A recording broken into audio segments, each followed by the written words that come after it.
Hey there, folks. Welcome back to the Untitled TTRPG podcast. Today we're going to be talking about, what are we talking about, John? Oh, we are talking about TTRPG system development because it has been 4 months since we last recorded an episode of this podcast. And during that time, you have been developing and launching the digital version of Distal. Yeah, I've been wicked busy. So for those who want to, give it a look, if you go to playtesting.com or distalrpg.com, either work. Or just look in the video description.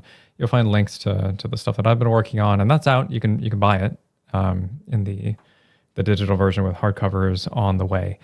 And getting to this point has been so much like fine detail that needs to go into the actual creation of a TTRPG project. And I can only speak from the experience of like somebody who tried to do everything themselves, is creating a project that is way too large. Please don't do this. But I'll show you like kind of what goes into it if you do go down this path, because some subset of it will still be relevant. And someone who definitely got some backing on a backer kit. So there was already like a community that helped support the project, and I'm still paying out of pocket for the vast majority of this stuff. So just to kind of set the tone, it's more than you think. But you're working on a project too? Yeah. So for a while, I've been working on a system called SwiftGuard, which is based off of the world of my biggest D&D campaign that is still technically ongoing. And the difference, I think, is I'm working off of the 5th edition SRD. So it's not a complete overhaul of a system. It is a reframing of some of the elements that have already been tried and tested, just with some mechanical massaging and some other ideas I want to play test to see if it makes it a little easier for new players to pick up, and a little bit just changing the tone of the game through the mechanics. So an example is the advantage system. Rather than roll 2d20, take the highest. One of the things I'm playing with is if a character has advantage, they roll a d20 and a d4, like a bless roll, except that d4 goes up to a d6 if there's 2 sources of advantage. The idea being that players should be helping each other get advantage, so it becomes more of a team synergy game than players with the same goal playing separate mini games based on their classes. So that's kind of what I've been working on. And, it's interesting just because you've been working on Distal for so long. I want to know all those little details, like all the little things that go into it. Yeah, when you talk about working from the D&D SRD, like that's what Tales of the Valiant did. So there's definitely nothing wrong with that. And in fact, it's probably the best place to start because you already have an established foundation, which means that you don't need to necessarily dig into all the grunt work of figuring out how the math works. That's a lot of this is just like figuring out what sort of math you want to play with when it comes to the dice resolutions and that sort of thing. So if you glom onto like the SRD or make a game that's based on something like Powered by the Apocalypse systems, just other types of baseline systems that have kind of done a lot of this work for you, it'll expedite the process of creating something that you find fills the goals that you're trying to achieve with the system. So with that being said, I kind of want to just like, we're going to move through a number of different topics. I've got it all on a Google Doc over here somewhere, but we'll take breaks. Try to get this done within the hour. Don't want to put a time limit on things, but I got to do real work, real life work. It's very unfortunate. I would much rather just be working on my game stuff all day. But with that being the case, what we were just talking about is essentially like the initial concept. Where does that come from?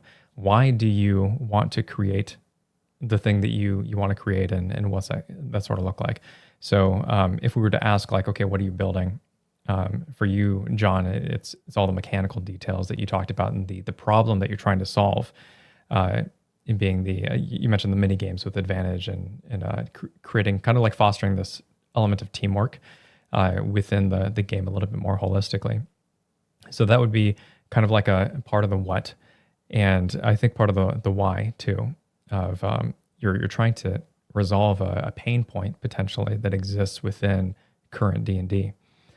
If you look at other systems, just to kind of throw out comparisons, the DC-20 is doing some very similar stuff where they prefer the way that they're building or using their D20s in that game because it's meant to resolve some existing like infrastructure problems with D&D, but still gives you like the exact same experience, that feeling of D&D and the kind of heroism, that sort of thing.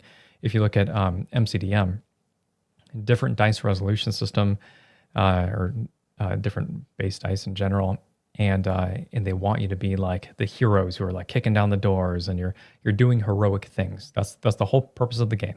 It's very combat heavy. You're doing heroic things. If you look at a game like Grimwild or Nimble, they're addressing different pain points that exist within the systems.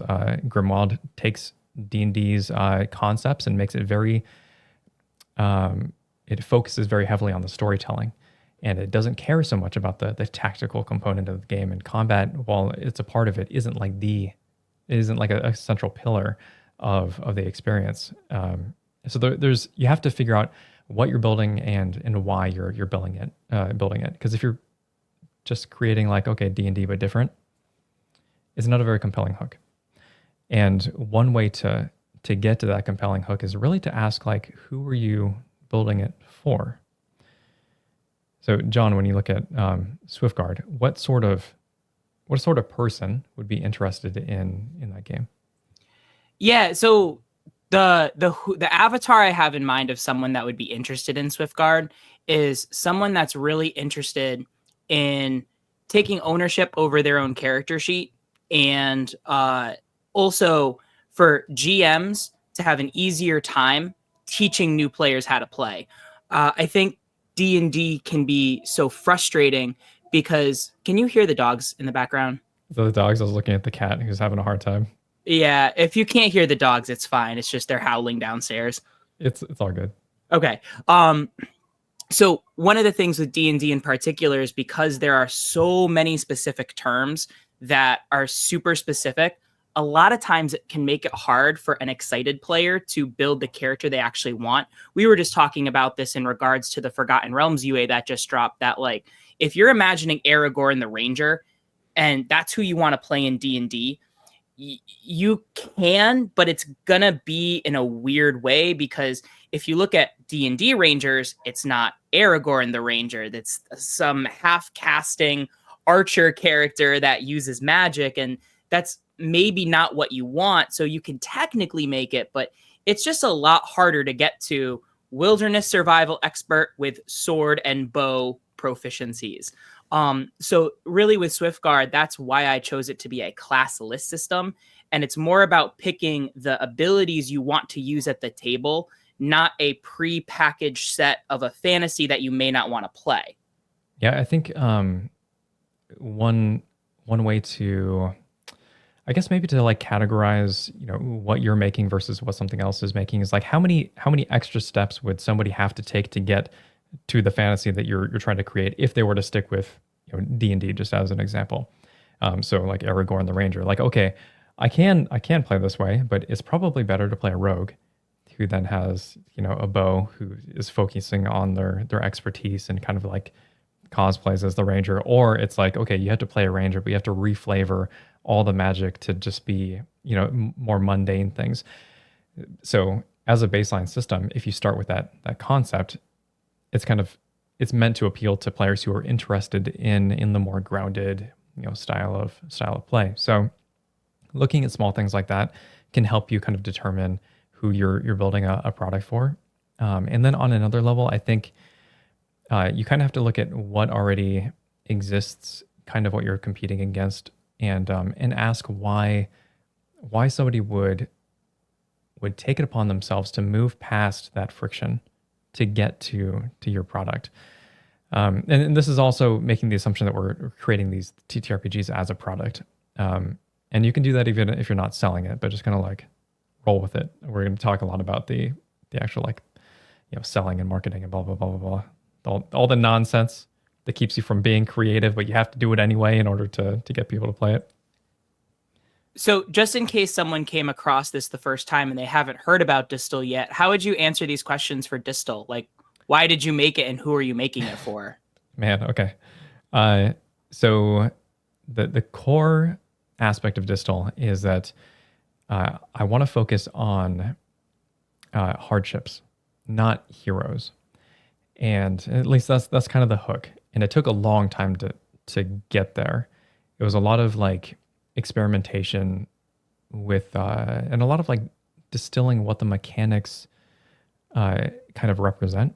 So, and like I guess there's a little bit of a chicken and egg situation too.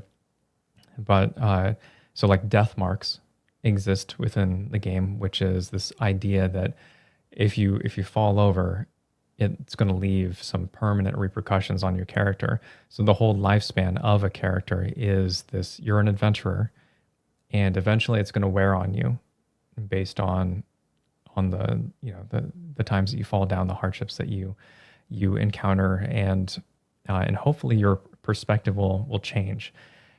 In order to support this style of gameplay, it means that you have to be a type of player who cares about their characters and wants to embrace the sorts of difficulties and hardships that the game system is allowing you to like mechanically embrace. So basically, it's for people who want meaningful stakes at the table, and you can do that with D&D. There's plenty of ways to homebrew to get there, but holistically, the system is designed around that central premise, and there's a kind of like a conflux of many different systems that lead into this singular idea. So that's the goal. Like, I want you to fall over. I also want GMs to have like an easier time running monsters. I don't want them to have to like think about it too much. And because of that, like, I'm doing some fun stuff with monsters and try to streamline that process. And it's very much built for players who, I think it's built for players who have already played D&D. I'm leaning on that expertise, or that knowledge base that you have, to make the transition to something new easier. And that's also a way that you can take these projects as well. Yeah, it feels a lot like the relationship between D&D and Distal. To be a little reductive about it, it definitely, looking at the mechanics, feels like you're moving from checkers to chess. Like, there's just a little bit more risk involved. There's a little bit more complexity, but the outcome is those meaningful stakes that you're talking about. And it's just interesting. I think one thing that came to mind as you were talking about it is you've mentioned before Frodo as kind of the type of hero's journey that you imagine for a Distal character to go through, which is different from, I think, what MCDM might be going for with their heroic fantasy. When you're thinking of MCDM, you're thinking more like a DC superhero. You've got like Superman or Batman. Retirement is not part of their stories usually. Usually the story is, what's the supervillain and the problem of the day? How will this character navigate it? And then the story loop kind of resets for the next issue, versus something like Frodo, where there is a beginning, middle, and end, and at the end of the journey is retirement. And is he going to retire happy? Is he going to retire, tired and exhausted from the weariness of his adventures?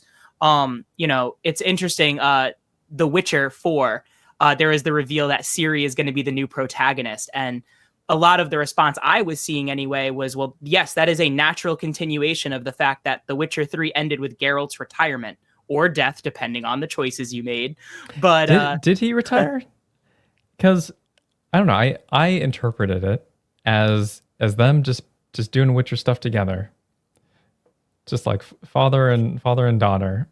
In the epilogue that I got, it said they did that for a little bit and then went their separate ways. And then Geralt went back to Kaer Morhen with, in my playthrough, Yennefer, where they just lazily spent the rest of their days taking walks. And occasionally he'd do a Witcher contract, but he was done with the wandering around and fighting epic battles part of his life. Yeah, no, I get that. Team Triss, but yeah. You didn't read the books, did you? I did not read the books. Yeah, well, that's haha. Anyway, so moving on, now you've got like the actual doing the work, right? So the questions to ask are what are you as the designer capable of? What resources are available to you? And I think this would include things like the SRD for my system. And what external help do you need to hire? Yeah. So the actual doing is the most important part, because at the end of the day, if you just create, you're going to end up with something. But it's a lot of work to get to that point, because we all have ideas. Ideas are great. Ideas are bountiful. Everybody thinks that their stuff is, I don't know. Well, okay, depending on who you are, you might think that your stuff is flatly better than D&D or whatever. Please don't be that person. Please don't be that person. But it's not about the ideas. It's about how you deliver them and who you're delivering them to. And in order to do that, you need to get in and start writing. And not only start writing, you need to have a good sense of like how all the mechanics are going to mesh together, how the players are going to interpret the tools that you're giving them. I've seen a lot of game designers who they'll ping me about like, okay, I got this idea for blah blah blah blah blah, and can you take a look at it? Okay, cool. A lot of times it seems like a bunch of disconnected concepts that might be in the same theme but don't actually overlap with each other, and you have to pay attention to like how much of the cognitive load are you placing on the player versus the GM versus like the rule book. Like, should people literally have the rule book open and need to flip to certain pages in order to just play the game? So for example, if you have like random encounter tables and that's necessary because of your travel loop or something like that, that means that there needs to be some sort of product in front of people that they can then flip to a page, roll on the table and then manifest something. So it's just those little nuances that an idea doesn't necessarily represent. It's when you actually start writing things, start playtesting things, start reaching out to people and getting their feedback and opinions, regardless of whether or not that's going to make you feel good or not. That's like a totally different skill, is like knowing how to ask for feedback, having the thick skin to like take in the feedback without getting hurt over it, because it's a very vulnerable sort of process when you start doing that. So what I would say, the suggested process is start with a Google Doc, just write down a bunch of stuff, think it through, play it through, start small. You can have a bunch of ideas, and then you're going to go through a process at some point where you're getting rid of as much of that as you can, because ideas are, you need to run it through a sieve to get everything that supports that central idea, the who you're building it for, the what you're actually intending to make, the problem that you're trying to solve. And at the end of that process, you should have something that you can then, and again, more work, format into documents that are like human readable. They can be exported as a PDF. There is a learning curve. It's so awful. It's awful. You haven't gotten to that point yet, John. So far as I know, once you do, you're going to lose your will to live, or at least your passion for the for the creation. So I actually have. Oh, really? So in a diet version, not okay, the full I'm getting blasted version. So because one of the things about Swiftguard is that it takes the Pathfinder 3 action economy makes it even simpler. Because in Pathfinder, there's this whole thing where you can make a first attack, but then if you make a second attack, it's got a penalty, and then there's a bigger penalty on a third attack. And I was like, ah. So I've been testing that 3-action economy in a different game that I've been running. That's a little bit of a hybrid of the old 90s Mechton system, using my Gundam models. But I've been doing a lot of testing in terms of like the teamwork dynamics and the action economy through that before I've added on all of the perks and archetypes and spells and all the complicated mechanics. Because really, my central hypothesis was that the thing that confuses most people about D&D is action, movement, bonus action, and the clunky specific rules that can crop up with that. So if you're thinking of how do I quickly teach a new player, saying you can do 3 things and here are your options, tended to be a little bit easier to digest. But like you said, playtesting is the most important part. So the amount of times I've seen someone have a great idea, but then the idea falls flat on somebody's face, has to do with how people will actually play with it rather than how you think they will. My best example from my personal experience, and I am caveat here is I understand that this is isolated to my experience and other people had different ones. The 5th edition D&D Warlock at my tables would usually end up with players too scared to spend one of their 2 spell slots. So all they would do is Eldritch Blast because it produced a reliable result. And a lot of times when they would use one of their pack magic slots, the effect wasn't as satisfying as just Eldritch Blasting. So it actually got to the point where if like a player wanted to play a Warlock, I would almost like have to interview them about like, all right, you have to understand this is the game's balance. It might feel a little boring sometimes, just to try to temper their expectations because of how many times I found it disappointing. On the writing front, like the Forgotten Realms UA is a good example of this, where the playtest Bard has 3 uses of bardic inspiration, but the way the description, to me anyway, reads as a little vague.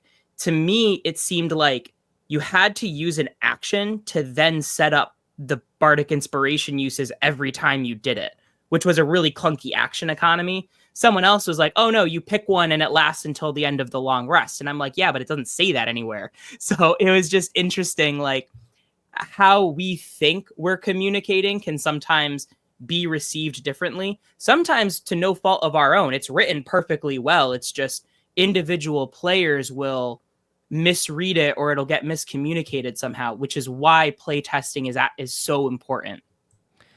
Yeah, so not to jam on the playtesting is important part too much, but having a community that can like read things through that isn't just your friends is important too. Like, because you need a variety of perspectives, because things like you said, like it will be written perfectly and there will still be a miscommunication. Sometimes that comes from the fact that they didn't know that this other part of the book existed, and don't have like a firm hold on those rules. Therefore, it doesn't like trickle down into like these rules don't make sense. Sometimes it's just that the actual verbiage that's being used can be interpreted in different ways that you maybe didn't expect. Maybe even like based on the way that something else is described in the book. So yeah, it's a really important part of the process. But the doing, like to create, okay, so like let's say that you have a Google Doc full of everything that it needs. If you've gotten to that point, layout in Adobe InDesign or Affinity Publisher 2 it's a totally different skill set. And it's one that I don't know if you necessarily need to learn something that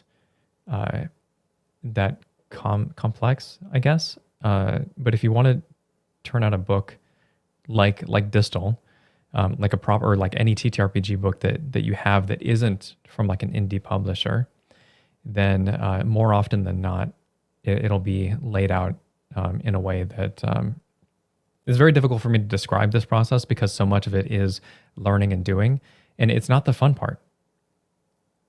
And the interesting thing is, like, once you start laying it out, these programs are not meant to be a word processor. So the more that you can get in that first initial pass in the Google Doc, everything is solid, good, like, and then move it over to layout, the better this process is going to go for you. I made a lot of changes post Google Doc, and honestly, my Google Doc was way too long, and it started to just bog down. So I moved it over anyway. But this is like another thing that you'll need to learn, and also, like, it costs money. Like, are you paying for the Adobe suite? Are you, or the one-time purchase for Affinity products? Then you need to learn how to use those. You know, how are you going to deal with art? Like, how much of it is necessary? Are you going to make the book in black and white? Which I think I would recommend. I didn't do that. It's very expensive. Please don't start with a full color product. So how do you find an artist who jives with the style to help, like, convey the emotions that you want to convey within the book? You can go on Fiverr and get usually cheap art from all over the world, but the quality varies wildly. So there's going to be like an active experimentation with trying out different artists to see what they can accomplish for you, and then you're beholden to, like, their schedules for the art that they can produce, because they likely have other jobs lined up. So these are things that you need to think about once you start transitioning from like creating a game that you want to then turn into, like, a product that other people can consume. Yeah, just because you mentioned earlier to start small, one tool that was recommended to me by somebody who actually released a small supplement for 5e that I worked on called Emery's Log of Legendary Eminences is Home Brewery by Natural Crit. So you can do it right through your web browser. It's not easy to use, but it might be easier than learning InDesign or Affinity. It looks fairly professional. The one thing I would be wary of is using the same fonts and color as D&D, because then there's some copyright issues in terms of product identity, because, like, right, the D&D, it's called trade dress. Yeah. Yeah. So you just want to be careful with how it looks. It needs to look distinct enough that it's not being confused for an actual D&D product. But especially if you're doing a small supplement, like, for example, a D&D homebrew that I've been using for a few years is going to make its way into SwiftGuard in a different form, are something called spell gems, which are like materia from Final Fantasy. Basically, you have a small jewel, you can slot it into a weapon, and it gives the weapon an extra damage type.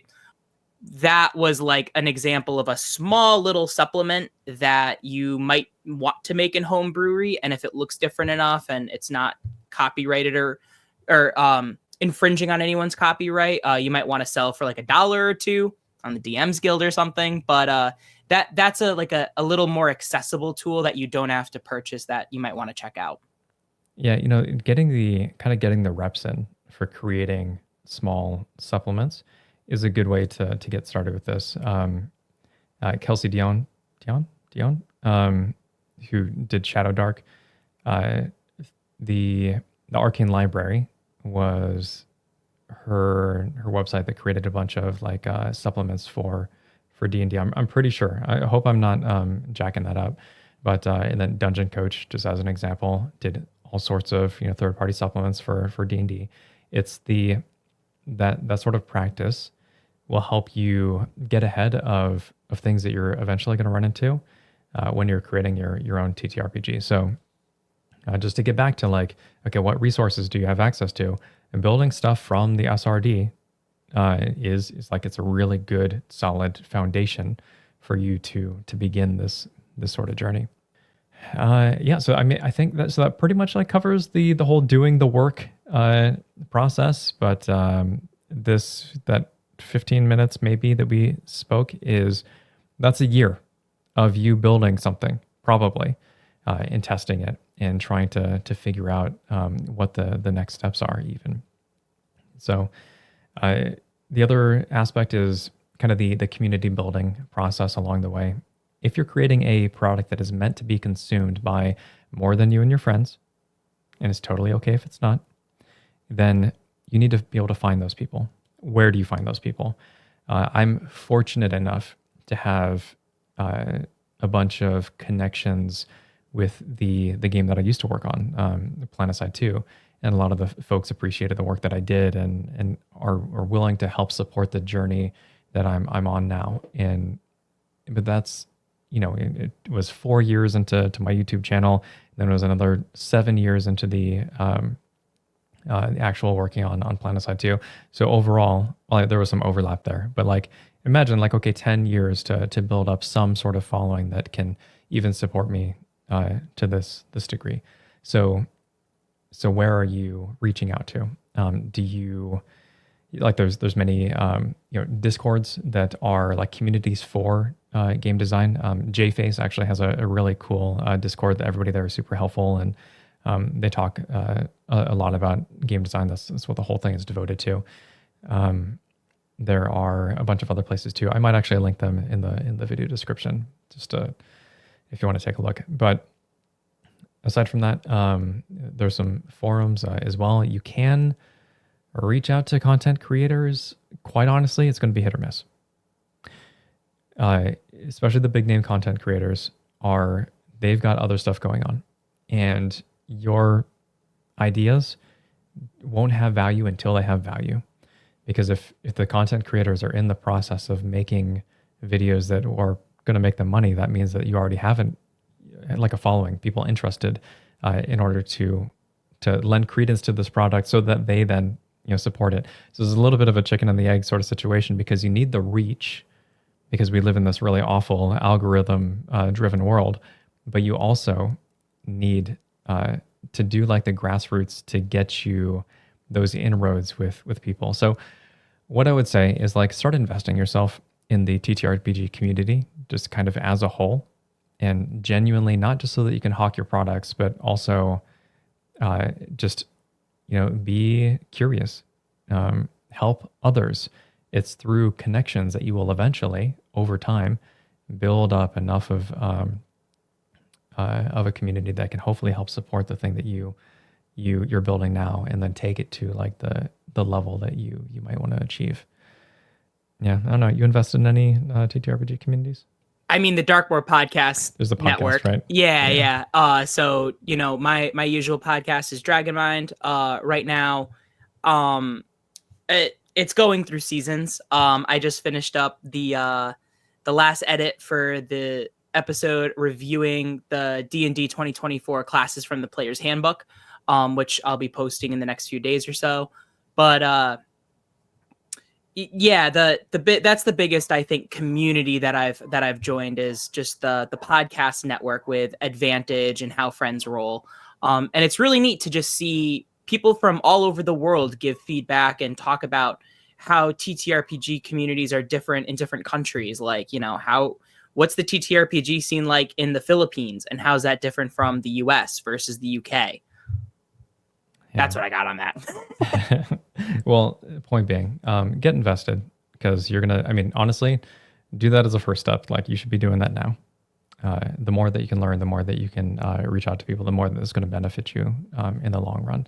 So, but if you don't have that option, and you might need to do this anyway, but advertising, awful experience, real pain in the butt. It's also super hit or miss. I spent more on advertising than I did actual, like any benefits that I've gotten from advertising. And so there's like, that's a whole another skill set too, is just like not only being able to find leads, and then create the advertisements for it, which, by the way, if you don't know how to use Photoshop and you don't have, art to then, build these advertisements with, and then you don't have anything. So a lot of this kind of comes in steps, but to me, it was sort of a necessary part of the process to at least start getting the word out. And while the investment was greater than the return, it's still good to like go through those motions, because it acts like research for you, with like, okay, what is the potential of this product? Is my hook strong enough? What are people saying about it? Where does it fall down? Why are people skeptical of certain things? And being a D&D clone was something that was like constantly in people's mind, in the comments, and then I'll be like, okay, well, here's how the game actually differs, which was like a whole different piece of promotional material that I needed to generate.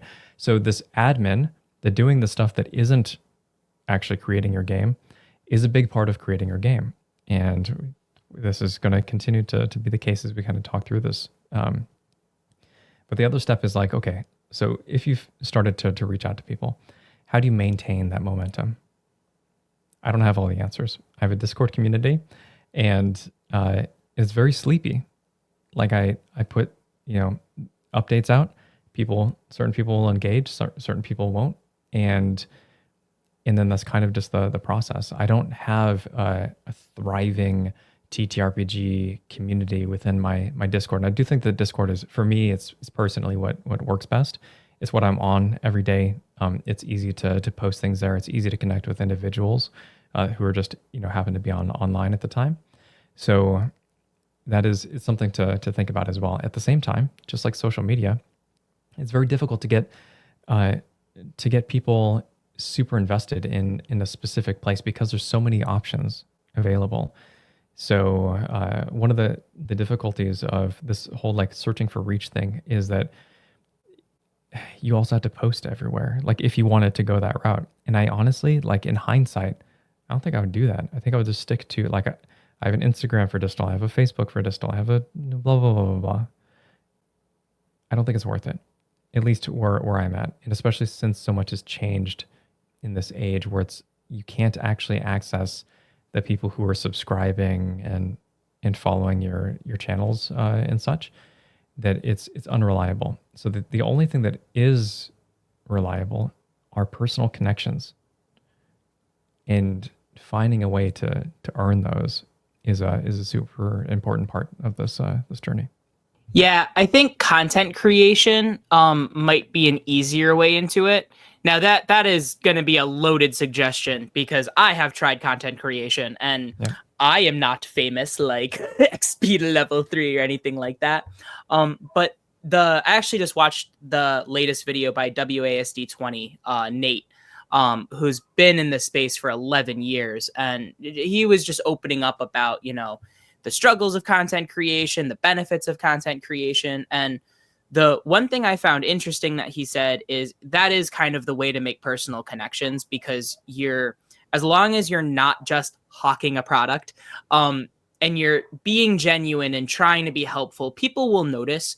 And if what you say has quality and truth to it, people will respect it. So whether or not you hit the algorithm just right or whatever, the point isn't to get 1 million views. The point is the reps of thinking about things and then being able to communicate them, because ultimately that's what TTRPG design and gameplay is all about, is communication. If you're a game master and you can't communicate well, your players won't know how to play.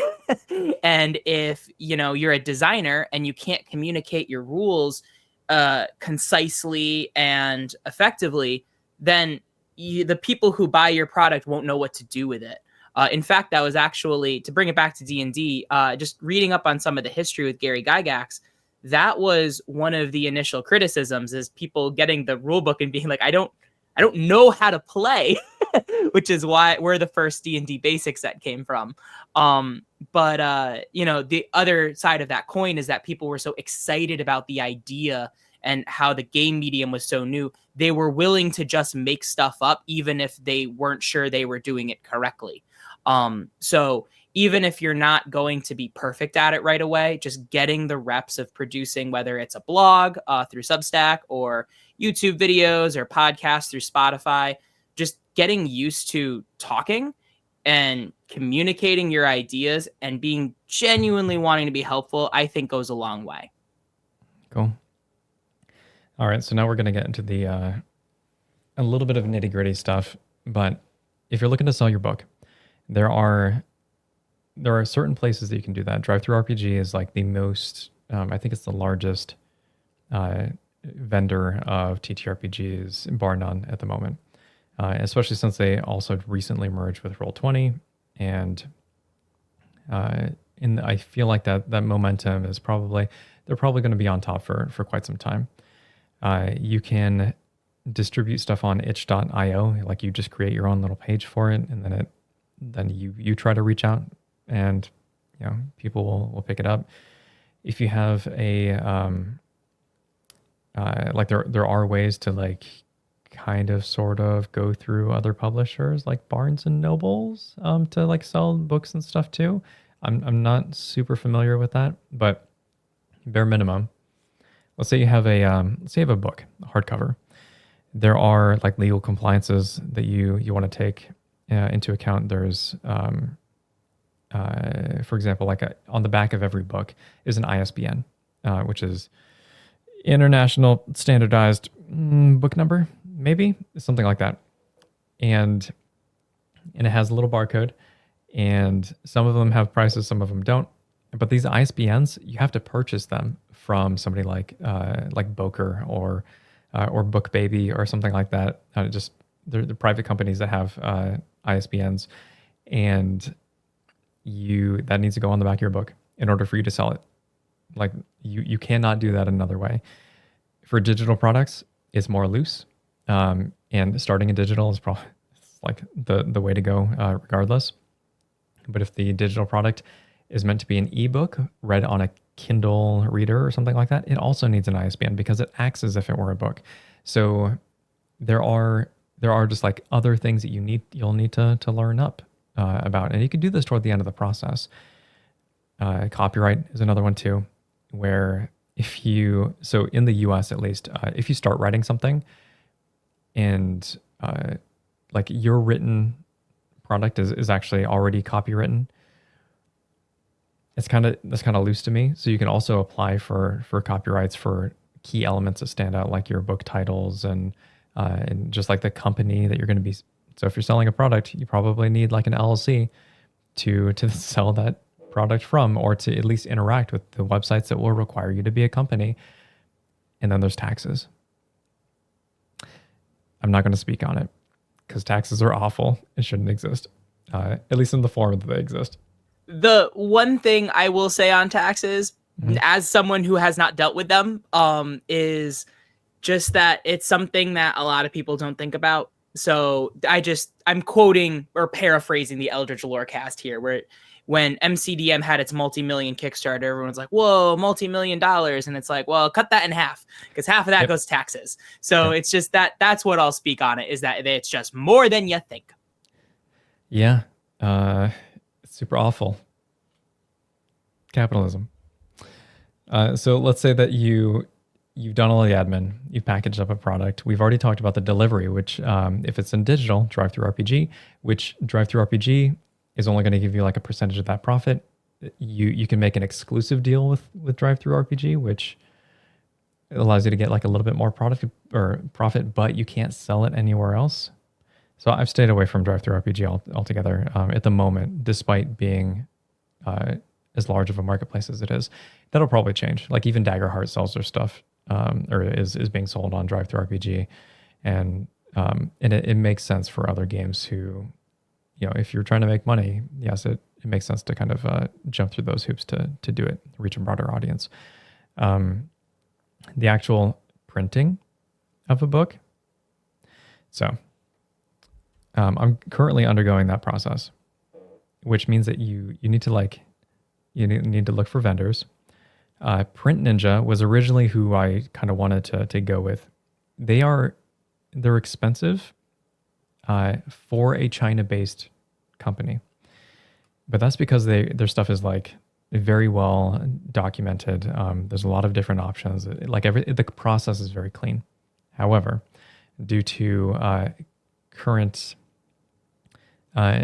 due to things being so tumultuous in the United States right now, in regards to tariffs and otherwise, I wanted to try to find a U.S.-based company to print the books. Reached out to a lot of different places. The prices for like a full color 300-ish page book is like it costs more to print it in low volumes than it does to actually purchase the book. Like some of those quotes were above $60, and I'm like, nah, that doesn't seem quite right. But you're going to get that a lot, so it makes sense to shop around. currently I'm looking at a place that's in New Hampshire, and I've been working with them. Just the back and forth process. Like you have to be, unless you have somebody to do this for you, in which case they're likely on a payroll because you own a company and can pay them to do that. You're going to be doing this all on your own. So find a printer. You need to be the face, which also means that you need to have some knowledge of how this process works. It means that you need to have enough knowledge not to be taken advantage of. It means that you need to have like a backup in case things fail. And it means that you need to have a PDF or be able to create the PDF in a print ready format so that they can ingest it. I've heard a lot of horror stories about this where they'll ask for certain things that the person who's creating it just doesn't know how to provide. Because it's not an easy, clear-cut process a lot of times. So now that I've actually gone through it, like I have the template, I know what people are asking for, I know how to export my product, at least for this specific company. But I've heard a lot of horror stories. People can be very particular because they're used to working with other industries that aren't TTRPG, design, or they might give you the runaround if you're trying to do low volume products. It might just not be worth their effort, even though they can technically do it and have technically given you a price. So there's a lot of just learning that's going to end up on the back end of this process as you're creating a TTRPG. Oh, and I didn't even mention like fulfillment. Like how are you going to get the books to the place that they're going? You need to get a labeler, or hopefully you can rent one. I'm still looking into that. And then you print off all the labels, which means you have to have everybody's addresses. You have to have a place for them to send it back to. You don't want to use your personal address. You want to use a business address to send it from, because it doesn't make sense for people to be sending you stuff at your home in an official or like a business capacity. You need to be able to actually have the packaging.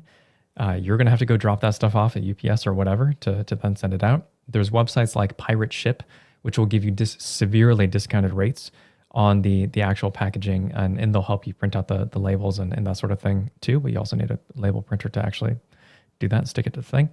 You're going to need just the packaging material in general. You have to order that. You need to know how big your book is. You need to know how much it weighs, even estimating that well in advance based on page count, based on the thickness or the weight rather of the paper that you're using. Again, learning. Oh, also, if you get those books back, where are you going to store them? Are you going to pay for a warehouse? Yeah, exactly. That's actually what I was thinking about the whole time. I work at a martial arts school, and even then it's like things like, oh, we have mats for the tournaments. Where are we going to put them once the tournament is done? Like, and that's not even like, we're not fulfilling orders like you are. The storage is the one that like keeps going on. Right. And it's got to be, so if your environment isn't climate controlled, it'll warp the pages. And then ultimately, if you did, we didn't even talk about like Kickstarter and that sort of thing, like getting the whole process going. Yeah. But you, like if it's going to take months to get that, like go through that whole cycle, people have been waiting on a book forever, and then they get it and it's just like all the pages are jacked up. So one of my books in the background, I think it's the Simba Room one, or maybe it's a different one, but like the pages just aren't, like you could tell that they've been stored for a long time and the moisture has gotten to them. So they're just like a little bit warped, and it's obnoxious because, you paid for a good quality book. So all these things need to be accounted for. I mean, I don't know if I'm going a specific place with this, but when it comes to creating a TTRPG, all of these little elements need to at least have some glancing thought in advance. It's not just an idea that you're delivering to somebody's table. There's a bunch of steps in between, and knowing where your capacity lies, how much you're willing to learn, and the timeline in which it's all going to sort of take place, or you can expect it to take place, is a big part of the actual development. Yeah. I'm going to add something. Feel free to cut it off there if that's a stronger ending, because that was a very strong ending. Go for it. Having read the history of TSR and heard a lot of different accounts. By the way, if you want a resource for this, When We Were Wizards, the podcast, collects a lot of interviews of people who worked at TSR, and Gary Gygax's rise to fame and power, as well as his descent on the other side. But one of the things that they talked about was just there was a mindset problem at TSR where they thought of themselves as a game design company, and really they were a book publishing company. And there was a lot of missteps, like how they contracted printings at Random House that ended up to this massive accumulation of debt that they had no way of reasonably dealing with. And it just speaks to what you were talking about, where a lot of times you get into game design because you're attracted to how fun it sounds and your creative expression. But all of this admin on the other side is also what's necessary for it to deliver. And, not that I'm a Wizards or Hasbro apologist. And when we hear things like, oh, they want D&D to be more digital, and, oh, are they still going to produce books? Personally, I can offer a little more forgiveness of why they would want to do that. Simply just observing the cost of getting all of these books to all of their customers, as well as having enough overstock to sell at Barnes and Noble or Target or whatever. It's no reason that like it takes a big company like Hasbro to produce a TTRPG at that kind of scale. Just look at how much goes into it and what the cost is. Yeah. So that being said, start small. If this video has been interesting, helpful, or entertaining, please feel free to like, subscribe, tell your friends about the channel. You can pick up Distal in the video description, and we'll catch you in the next one. Bleh. I thought that was awesome. I good. Liked it. Yeah. I think for somebody who's going to sit through the 49 minutes of podcast, I think it's okay.